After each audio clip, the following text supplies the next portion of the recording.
Olá, seja bem-vindo ao programa Despertar, programa produzido pelo Centro Espírita Amor e Caridade, o SEAC de Bauru. Estamos de volta para continuar e hoje encerrar o tema sobre esquecimento, terapia de vidas passadas, com perguntas baseadas no artigo de Sidney Fernandes, por título Vivi, mas Esqueci. Para ler o artigo na íntegra, visite www.sidneyfernandes.com.br. E por falar em Sidney Fernandes, seja bem-vindo, Sidney, a mais um programa Despertar.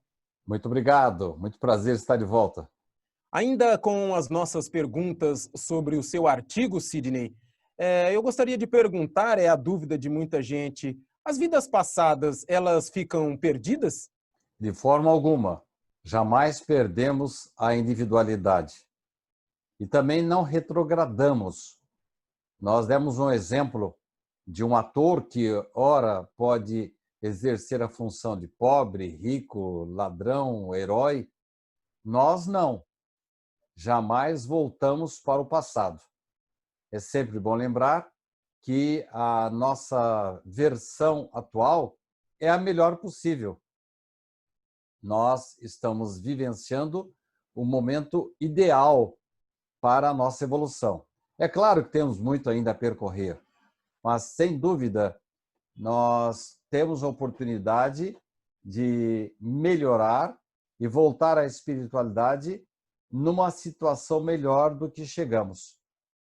É, portanto, de se abençoar a vida e nós nos lembrarmos apenas das coisas que são úteis para o nosso progresso. Mas, sem dúvida, ao retornarmos à espiritualidade ao final desta vida, nós vamos voltar à personalidade que sempre tivemos, teremos acesso, talvez não imediato, mas teremos acesso a todos os nossos valores espirituais, morais, intelectuais e os nossos talentos. Um grande artista não vai perder o seu talento.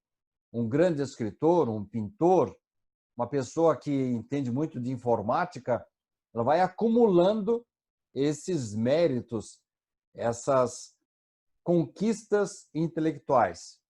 Importante saber, lembrar, que nós temos muita gente de grande intelectualidade, mas com a moral não muito elevada. E, ao contrário, também, pessoas carinhosas, de muito carisma, e elas cuidam muito de crianças, de pessoas de idade, de doentes. Isto é, tem um coração enorme, mas ainda carentes de intelectualidade. O importante é que nós trabalhemos essas duas asas da evolução, tanto a asa da cultura, da intelectualidade, como a asa do coração, da espiritualidade. Mas jamais perdemos a nossa identidade. Sidney, somente uma colocação ainda dentro dessa nossa última questão, sobre se as vidas anteriores ficam perdidas. Quando voltamos da matéria para o mundo espiritual, existe alguma coisa automática? O que de automático a gente se lembra? Tipo, a pessoa desencarnou, ela vai se lembrar disso, ou não nos lembramos de nada? Existe um processo automático, e isso nós temos a descrição dele em vários testemunhos de indivíduos que, quando morrem, recapitulam a atual existência. É como se ele estivesse passando em revista tudo o que aconteceu na atual vida dele. E esse processo pode acontecer também em outras duas situações que não a morte. No caso de uma pessoa passar por um perigo muito grande e ela quase morre, ela também entra nesse processo. Não sei se você está lembrado, Theo, de um jogador de futebol que foi vítima de um raio em pleno campo e, por milagre, ou não havia chegado a hora dele ainda, ou ele estava numa situação, uma posição que a descarga elétrica não se irradiou por todo o seu organismo, ele ficou apenas atordoado e logo em seguida alguém chegou, um repórter, perguntando para ele: o que você pensou naquela hora? Olha, passou o livro da minha vida. Então, no momento em que você passa por um grande perigo, você também se recorda da vida atual. Agora, tem também no caso em que a pessoa quase morre. Minha mãe costumava dizer que quem morre não volta para contar a história. Primeiro que, mesmo quando morremos, em algumas circunstâncias, podemos nos comunicar com os vivos. Mas tem também o que acontece atualmente em pessoas em experiências chamadas de EQM, experiências de quase morte. E um caso muito célebre, fora até do meio espírita, é de um neurologista americano, um professor, chamado Eben Alexander, que voltou literalmente da morte para a vida e passou por um momento de recordação. É muito comum a pessoa com EQM, no momento em que ela está, vamos dizer, quase morrendo, dispara-se esse mesmo processo. Então, com várias comprovações, nós agora temos certeza de que no momento da morte ou da quase morte, nós temos oportunidade de rever os arquivos da nossa vida atual. Inimigos do passado vêm para nossos lares para a reconciliação, Sidney? Deus não é sádico de colocar ao nosso lado criaturas com as quais não tenhamos nenhuma possibilidade, pelo menos por enquanto, de reconciliação. Eu falo por enquanto porque ninguém vai ser inimigo do outro para sempre. Um dia a gente tem que se ajeitar, tem que se ajustar, voltar às boas. Mas o que acontece geralmente é que nós pedimos os nossos alguns desafetos, e às vezes não são inimigos assim intensos que nos trouxeram grandes problemas, mas uma certa antipatia, recebemos em nossa casa esses indivíduos. É bem verdade que nós tendemos a nos agrupar em famílias espirituais. Então, o normal é que dentro da mesma casa sempre estejam pessoas com quem já convivemos em vidas anteriores. São ou amigos ou parentes. Aquela que foi a minha mãe pode ser a minha irmã, aquele que foi meu pai pode ser meu filho, o que foi meu avô pode ser meu irmão também. Mas, de vez em quando, surgem algumas solicitações de ambos os lados. Tanto do meu lado, que eu entendo que eu preciso conviver com o indivíduo, sabe, aquela pessoa com quem eu não ia muito com a cara, e um certo antagonismo, eu o convido para viver na minha casa. Eu generosamente abro meu lar para ele. Ou ao contrário, como já contei aqui em programas anteriores, em que indivíduos que têm más tendências, não tem nada a ver com aquela família ali, mas pede para nascer naquele ambiente ideal para que ele possa se reformular. Então, o pai e a mãe são equilibrados e tem 3 irmãos que são ajuizados, trabalhadores, educados, respeitam os pais. E tem uma ovelha negra lá que pede, pelo amor de Deus, para nascer naquele lar equilibrado. Porque ele vai sentir que a pressão do bem vai ser tão grande sobre ele que ele não vai ter muito espaço para fazer o mal, para agir ou desviar-se para os vícios. E aí acontece até uma coisa engraçada, né? Engraçado se não fosse trágica. Muitos dos nossos filhos, às vezes com uma certa rebeldia, falam assim: eu não pedi para nascer. Ah, pediu. E pediu muito. Ajoelhou-se até pedindo para nascer naquela casa, porque a nossa visão lá da espiritualidade em relação à vida é com outro ângulo. Ele pediu para nascer num ambiente que não é muito assim agradável para ele, mas que vai lhe fazer bem. Então, o tirano de antes vai ficar junto de algumas das suas vítimas, pessoas com quem ele não se bicava muito, porque é um ambiente ideal para ele se renovar, para que eles se esqueceram do passado e não ter espaço para o vício e para o mal. Então, acontece realmente de ele renascer na mesma casa por solicitação própria. E os demais componentes do lar concordam com isso. Nós temos que atentar muito para isso, né? Às vezes a gente reclama de que o indivíduo que mora na nossa casa não bate com o nosso santo, não é assim uma pessoa com quem a gente tem muita facilidade de contato e volta e meia está ali em rusgas, em desentendimentos. Os nossos parentes são eleitos por nós. Nós pedimos para nascer nas casas que estamos. Nós concordamos de viver da maneira como estamos vivendo. Então, o que é tratado não é caro. Então, as pessoas voltam para esta vida juntas novamente, para juntas superarem as suas divergências. Sidney, uma colocação ainda, fazendo um link com essa pergunta. Muitas vezes as pessoas nos ouvem falando, né, sobre possivelmente existe algumas coisas a serem resgatadas e começam a procurar dentro da família alguns entes queridos ou que não se dão muito bem, que talvez seriam um desafeto, ou que se dão muito bem, que talvez seria uma pessoa muito querida. Essa busca aí, ela não é muito recomendável, né, Sidney? É melhor deixar a coisa andar naturalmente, né? Geralmente nós não temos inimigos na própria casa. Nós temos pessoas com quem a gente não... O santo, como dizem os antigos, o santo não bateu. E são pessoas assim que nós temos alguma divergência. Mas, no mais das vezes, temos oportunidade de trabalhar juntos, de rir juntos, de conviver amigavelmente. Agora você vai me perguntar assim, mas se numa família as pessoas não se dão muito bem, não é sinal que foram inimigos? Não necessariamente.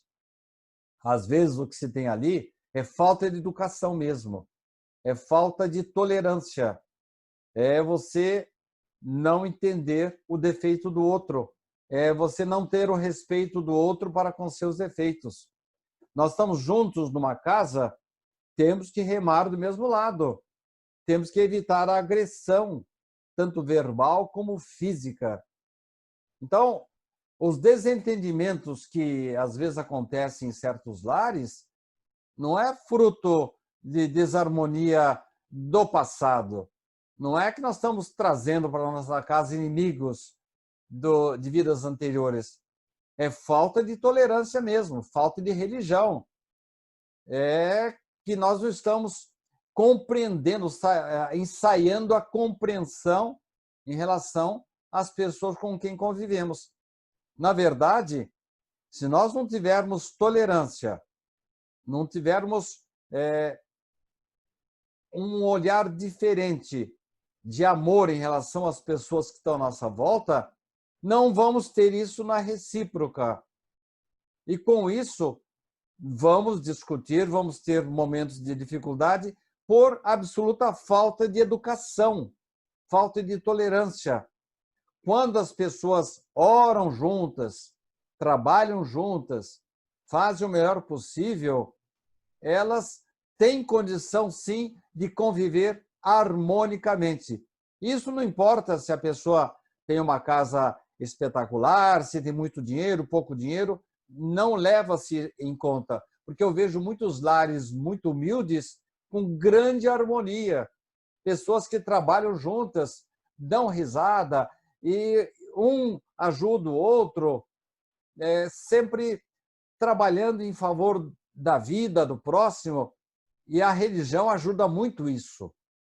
Pessoas que desde pequenininhas vão para a igreja, ou vão para o templo evangélico, ou comparecem ao centro espírita, enfim, têm uma religião, quando todos cantam juntos hinos de louvor e oram juntos, fazem o evangelho no lar, nós temos aí todos os ingredientes para superar eventuais divergências. Então, não é que é inimigo, não. É que está faltando educação, está faltando tolerância.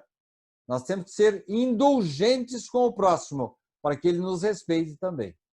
Você meio que já respondeu a nossa próxima pergunta, mas como ela é meio específica, porque com tantos conflitos nos lares, Sidney, não seria de concluir que estamos encarnados ao lado de adversários, porque a maioria dos conflitos são dentro dos lares. Muitas vezes a pessoa se dá bem com pessoas de fora, mas dentro de casa a coisa é meio complicada. Como explicar esses conflitos, Sidney? Nós deveríamos tratar os nossos familiares como tratamos as nossas visitas. Nós deveríamos, dentro de casa, levantar, abraçar o filho, abraçar a esposa, beijar, abraçar o irmão, o pai e a mãe, ensaiar desde pequeno o carinho.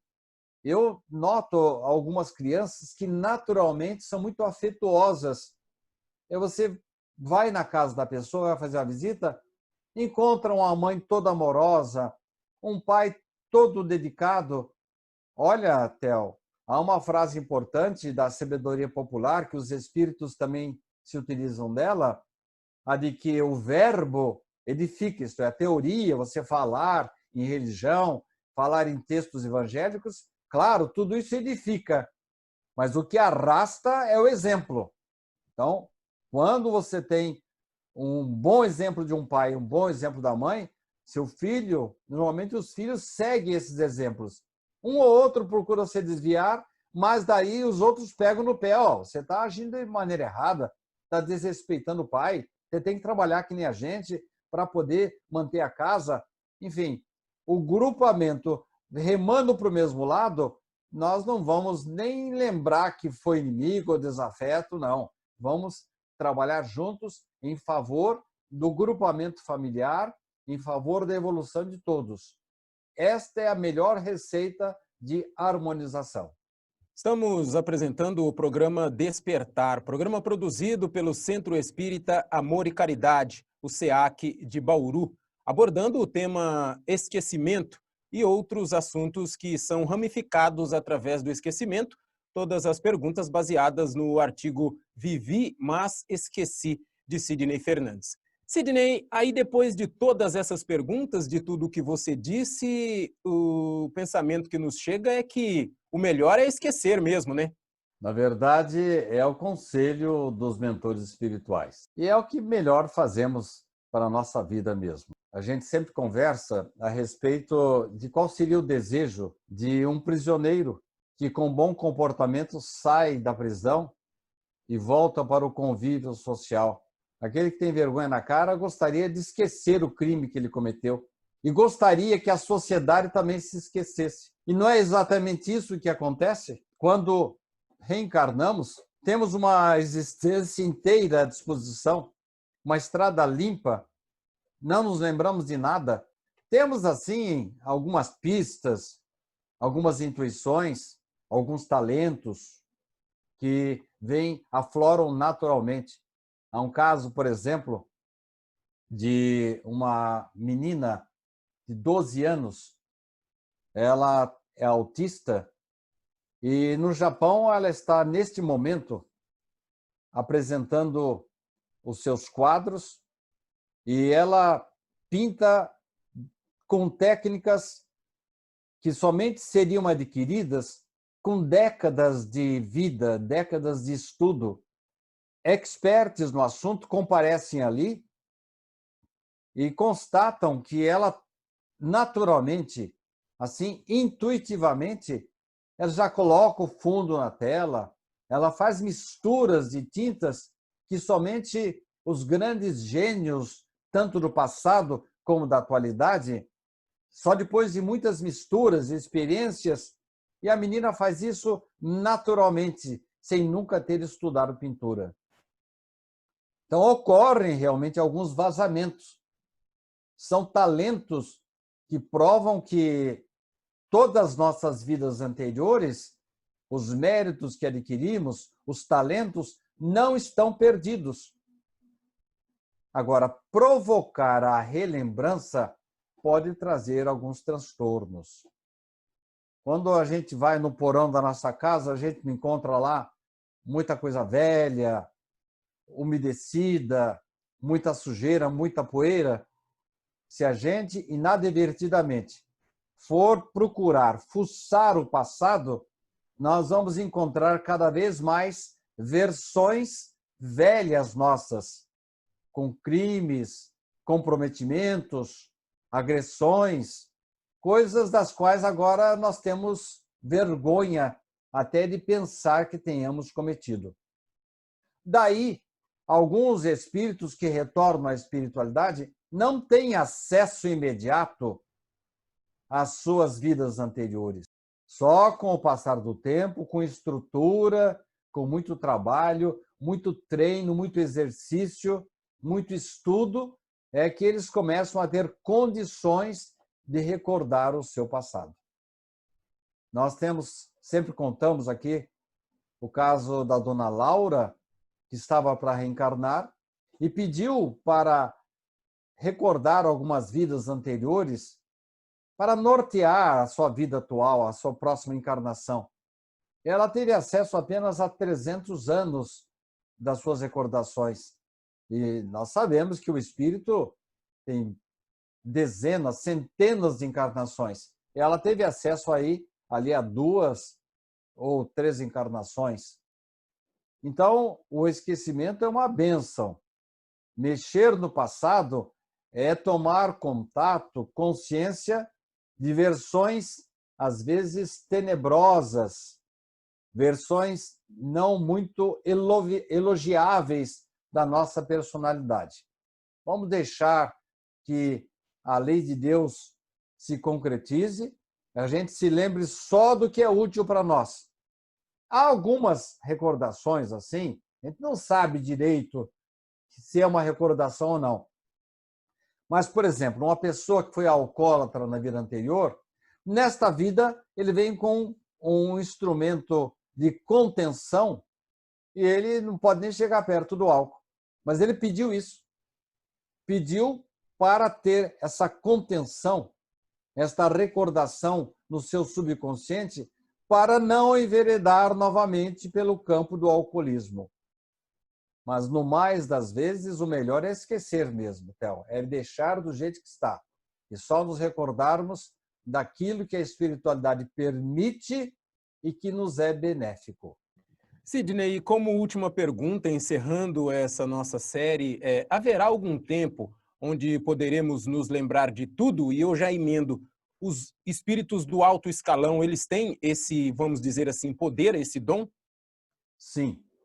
Quando tivermos o mérito de superar a situação que encontramos na atualidade, em que o nosso espírito ainda precisa de dores, de provas, de carências, de limitações, e podermos passar a conviver em mundos melhores, com certeza nós vamos superar a barreira do esquecimento. Por um motivo muito simples. Nós já estaremos preparados para a recordação. Na situação atual em que nos encontramos, em que prevalece neste mundo o egoísmo, a vaidade, o orgulho, se nós estamos aqui, é porque não somos assim coisa muito boa, não. Como diria minha mãe, não é flor que se cheire.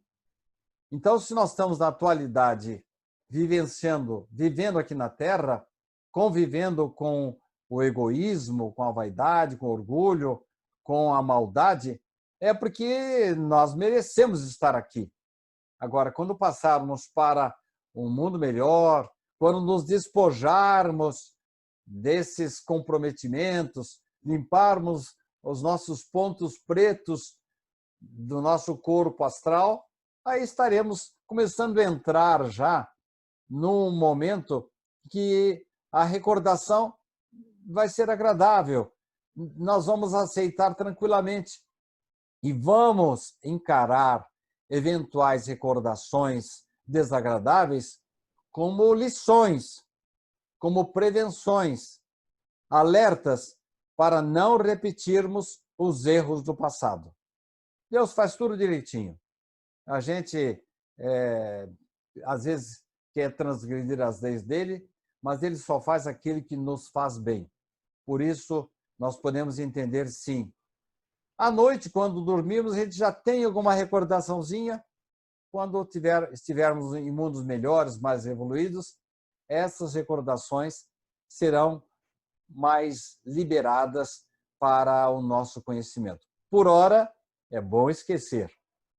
Esse foi mais um programa Despertar, produzido pelo Centro Espírita Amor e Caridade. Muito obrigado ao Sidney e muito obrigado a você que nos acompanha aqui através desse programa. E desejamos a você tudo de bom e na próxima semana estaremos de volta com mais um programa Despertar. Muito obrigado e até a próxima.